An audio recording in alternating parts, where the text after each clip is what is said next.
రాష్ట్రం అంతా ఎప్పుడు ఎన్నికలు వస్తాయా, ఎప్పుడు జగనన్నకి ఫ్యాన్ గుర్తుకు ఓటేద్దామా అని ఎదురు చూస్తున్నారనేది రాష్ట్రమంతా జరిగిన సిద్ధం సభలతోనే పూర్తిగా అందరికీ అవగాహన అయింది.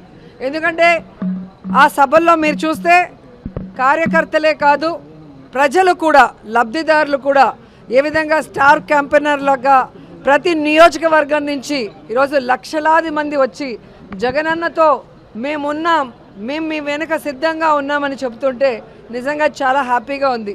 ఎందుకంటే ప్రజలకి మంచి చేయటం కోసం కష్టాలు అనుభవించి తప్పుడు కేసులు వాళ్ళు బనాయించిన చిరునవ్వుతో ముందుకు వెళ్ళి ఈరోజు ప్రజల ఆశీస్సులతో తిరుగులేని ముఖ్యమంత్రి అయిన జగన్మోహన్ రెడ్డి గారు తాను ముఖ్యమంత్రి అయిన మొదటి రోజు నుంచి ఏ విధంగా తన తండ్రి పేరు నిలబెట్టే విధంగా పరిపాలించారు పారదర్శకంగా అనేది మనం చూసాం. అందుకే ఈరోజు జగన్మోహన్ రెడ్డి గారు నేను మీ కుటుంబానికి మంచి చేశానని నమ్మితేనే నాకు ఓటేయండి అని దమ్మున్న నాయకుడిగా అడగటం జరిగింది. దేశంలో ఏ రాష్ట్రంలో ఏ ముఖ్యమంత్రి కూడా ఇంత దమ్ముగా ఎవరిని అడగలేరని కూడా ఈ సందర్భంగా తెలియజేసుకుంటున్నా. ఎందుకంటే చెప్పాడంటే చేస్తాడంతే, చేశాడు కాబట్టే ఈరోజు ధైర్యంగా అడగగలుగుతున్నారు. సో ఈరోజు ఎన్నికలు సమీపించాయి, కోడ్ వచ్చేసింది.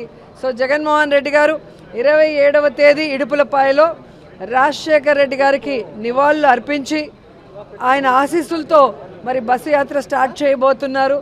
సో ప్రతి నియోజకవర్గంలో కూడా మేమంతా సిద్ధం, మా నియోజకవర్గం సిద్ధం అంటూ లీడర్సు, క్యాండిడేట్సు, ప్రజలు సిద్ధంగా ఉన్నారు. సో తిరుపతి వచ్చే లోపల మరి అందరూ కూడా సిద్ధంగా ఉండటానికి ఈరోజు మీటింగ్ పెట్టుకోవడం జరిగింది. చిత్తూరు ఆరు పూలతలపట్ల ఒక మీటింగు, అలాగే కాళహస్త్రి ఆరు నాయుడుపేటలో ఒక మీటింగు ఈ జిల్లాకి, పాత జిల్లాకి సంబంధించి అని చెప్పడం జరిగింది. సో మా కాన్స్టిట్యున్సీలో అందరూ అప్పుడే రెడీగా ఉన్నారు. ఎందుకంటే మొన్నే మీరు చూశారు, లక్షలాది మంది వచ్చినా కూడా ఇంకా మమ్మల్ని పిలవలేదు, మమ్మల్ని తీసుకెళ్ళలేదు. అదేంటో కానీ ఏ సినిమా యాక్టర్కి లేని క్రేజు జగనన్నకుంది. అది రియల్ హీరో. సో ఆయన చేసిన మంచి పనులు, ఆయన చేసిన సంక్షేమం, ఆయన చేసిన డెవలప్మెంటే ఈరోజు జగనన్న వెనక మేము సిద్ధమంటూ అందరూ ముందుకొచ్చారు. సో మళ్ళీ ప్రజలకు ఏం చేయబోతున్నానో మేనిఫెస్టో రిలీజ్ చేయబోతున్నారంటే ప్రతి ఒక్కరూ ఆతృతగా ఎదురు చూస్తున్నారు. ఎందుకంటే చెప్పిన ప్రతి వాగ్దానాన్ని నెరవేర్చిన జగన్మోహన్ రెడ్డి గారు మళ్ళీ రాబోయే ఎన్నికలకి కొత్తగా ఏం చెబుతారు, ఆయన చెప్పాడంటే చేస్తాడన్న నమ్మకంతో ఎదురు చూస్తున్నారు. కానీ చంద్రబాబు నాయుడు అండ్కో ఏదైతే ఒక టీం ఉందో, గత ఎన్నికల్లో మీరు చూసారు 2014లో వీళ్ళు కలిసి వచ్చారు. ఏ విధంగా ప్రజల్ని మోసం చేసి అధికారంలోకి వచ్చాక ప్రజల్ని గాలికి వదిలేసి ఏ విధంగా రాష్ట్రాన్ని అప్పుల్లో ముంచేశారో ఈ రాష్ట్ర ప్రజలు ఇంకా మర్చిపోలేదు. సో ఆ ముగ్గురు మళ్ళీ కలిసి వచ్చి ఈరోజు ఏదైనా మేనిఫెస్టో రిలీజ్ చేసినా ఎవ్వరూ కూడా నమ్మే పరిస్థితిలో లేరు. ఎందుకంటే ఇదే తిరుపతిలో వెంకన్న సాక్షిగా ప్రత్యేక హోదా ఇస్తామన్నారు, వెంకన్న సాక్షిగా బాబు వస్తే జాబ్ వస్తుందన్నారు, వెంకన్న సాక్షిగా ఎన్నో చెప్పారు.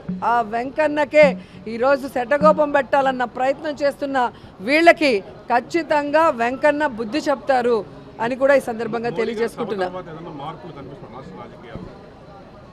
ఎప్పుడైతే తెలుగుదేశం పార్టీ, జనసేన వాళ్ళ అభ్యర్థుల ఫస్ట్ లిస్ట్ రిలీజ్ చేశారో ఆ రోజే రాష్ట్రమంతా మీరు చూశారు వైఎస్ఆర్సీపీ సంబరాలు చేసుకుంది.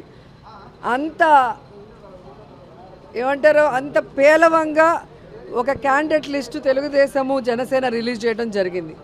మొన్న ఈ ముగ్గురు కూటమి ఏదైతే ఉందో, బీజేపీ, తెలుగుదేశం, పవన్ కళ్యాణ్ మీటింగ్ జరిగిందో దాంతో అందరికీ అర్థమైపోయింది 175కి 175 వైఎస్ఆర్ కాంగ్రెస్ పార్టీ రాబోతుంది, మళ్ళీ జగనన్నే ముఖ్యమంత్రి కాబోతున్నారని.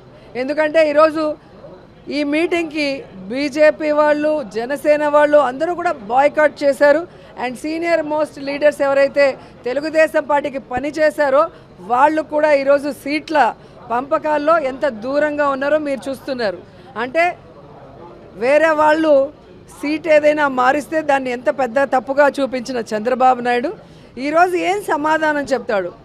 ఎన్నో సంవత్సరాలుగా తెలుగుదేశం పార్టీ జెండాను మోసిన వాడికి ఈరోజు సీట్ లేదు. ఎలాంటి వాళ్ళకి సీట్లు ఇచ్చారో మీరు చూస్తున్నారు. ఇక జనసేన గురించి అయితే చెప్పాల్సిన అవసరమే లేదు.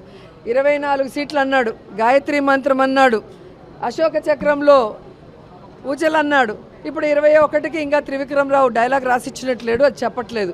ఆ 21లో కూడా దాదాపుగా 11 తెలుగుదేశం పార్టీ వాళ్ళు, మిగతా వాటిలో మెజారిటీ వైఎస్ఆర్ కాంగ్రెస్ నుంచి వెళ్ళిన వాళ్ళే ఉన్నారు. అంటే స్పష్టంగా పవన్ కళ్యాణ్ వెనక ఒక నాయకుడు కూడా లేడు అనేది ఇక్కడ అర్థమవుతుంది. అక్కడ మిగిలిపోయిన చెత్త, ఇక్కడ మిగిలిపోయిన చెత్తని ఏరుకొని క్యాండిడేట్లని అనౌన్స్ చేసుకునే దౌర్భాగ్య పరిస్థితికి రావటం అనేది మనం గమనించాలి. అండ్ ఈరోజు సీట్ల పంపకాలు కూడా కాన్స్టిట్యున్సీలు, ఎంపీలు కానీ ఎమ్మెల్యేలు మీరు చూస్తే ఎవరెవరికి ఏం అలాట్ చేస్తారో మీకు పూర్తిగా అర్థమైపోతుంది.